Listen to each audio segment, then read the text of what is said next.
As you can see, there's people in the SEIU speaking, airport workers are around them. Some of you might not be able to understand it, but I wanted to show you Spanish and English. But I'm here with my friend, Fred Frost. We spoke about right before the race between Debbie Wasserman Schultz and Tim Canova. You were canvassing for Tim Canova, yes, sir. And you're an old union guy down here, not so old. Thank you. Talk to me about this particular strike. And this is not an isolated case. This is happening across the country.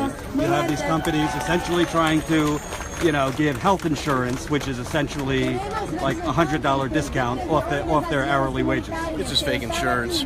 This is symbolic of what's going on in this country. This is income inequity at its finest. Miami-Dade County is it's the 8th largest county in the country.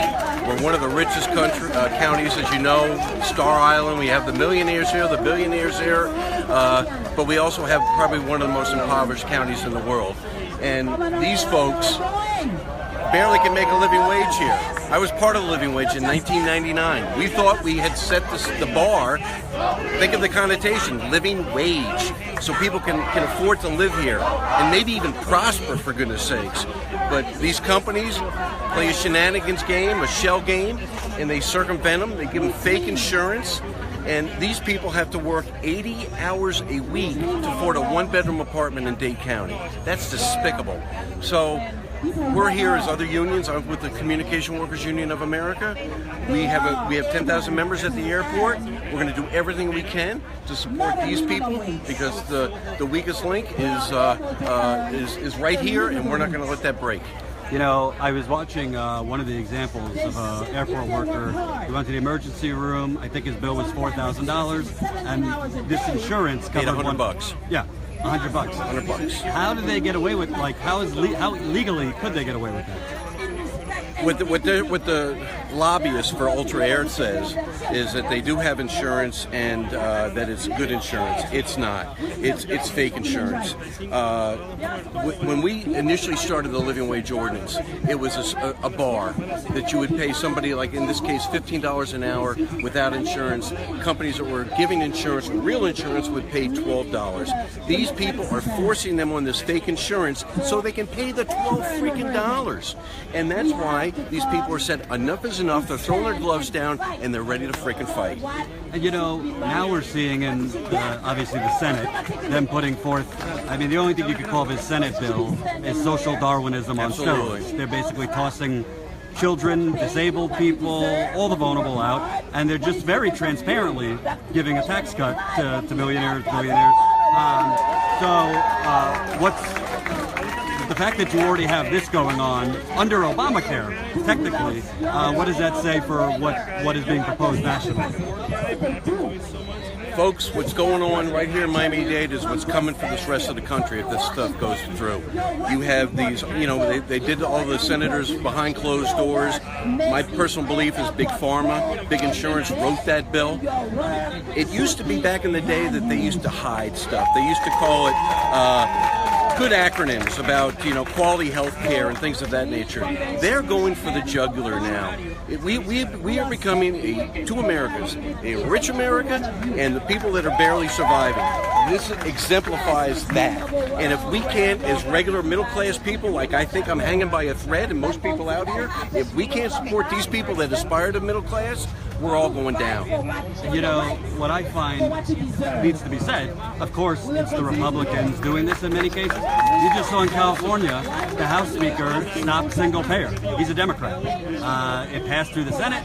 The House Speaker, Rendon, essentially got a bunch of goodies from pharmaceutical companies, the usual suspects, and now it's being delayed till the next term. So that Democrats need to be held accountable too, because they're not doing the right thing for people like this. There are some Democrats that are, but by and large, the corporate establishment that we've spoken about are not. Corporate status quo, whether you're Republican or Democrat, it doesn't bode well for regular working people. I think that was probably the reason why CWA and other like-minded groups supported Tim Canova last year. We took on the Democratic Party for the simple fact is she was a corporate pig, to be quite frank. And so right now we're looking to support Tim again. Hopefully that happens because I think this man can actually change things in this country. It's one step at a time. I think Dade County sits here and talks about excellence in Dade County, how they provide, for the people. Here's a perfect example. They're not even letting the living wage go into effect, and they're not doing a damn thing about it. These people, these commissioners, this mayor in particular, he's all for the lobbyists. It's always about the money at the end of the day. Last question. So you and I met before Trump became president. There's a lot of bad things going on, clearly, but there's also been a progressive uprising, I would say, across the country. Are you kind of encouraged as a decade union guy? You've been at a gazillion of these. Are you encouraged what you're seeing, or you think people need to wake up even further?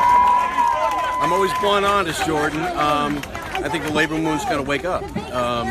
I think we've become complacent. I think we've gone with the status quo for way too long. We've seen some of the stuff with some of the unions supporting Trump because they believe they're going to get some of these infrastructure jobs. We're not unified like we used to. The union movement's got to be leader like we were back in the 30s, 40s, and 50s. I think the union I represent is one of those progressive unions along with SEIU. We're proactive. And I think that we also learned that we've got to start building community allies, and that's what we've done with the progressive movement here in South Florida with CWA and our friends of like mind. And I think what people also need to understand is as the corporate media fixates on Trump's tweets and Russia and all these things, they're kind of covering the fact that the union movement in America is essentially on life support. I mean, we've already known the barrage and attack since the 80s, really. But right now, it's pretty bad what they're doing to unions. They're doing everything they possibly can, and coming down the pike, they've got laws that will try to do everything they can to make sure that no workers like this will be able to organize. I mean, this has been a methodical thing for a long period of time. We talk about the right to work in the state. It sounds good to the common public about right to work. Well, of course it's right to work. No, it's anti-union legislation, so people don't have a voice at work, can't negotiate collective bargaining agreements. These people just want a contract so they can survive in the 8th largest county in the country. This is emblematic of what's going on in the country. And I say start the hashtag now. Run, Fred, run. Run, Fred, run.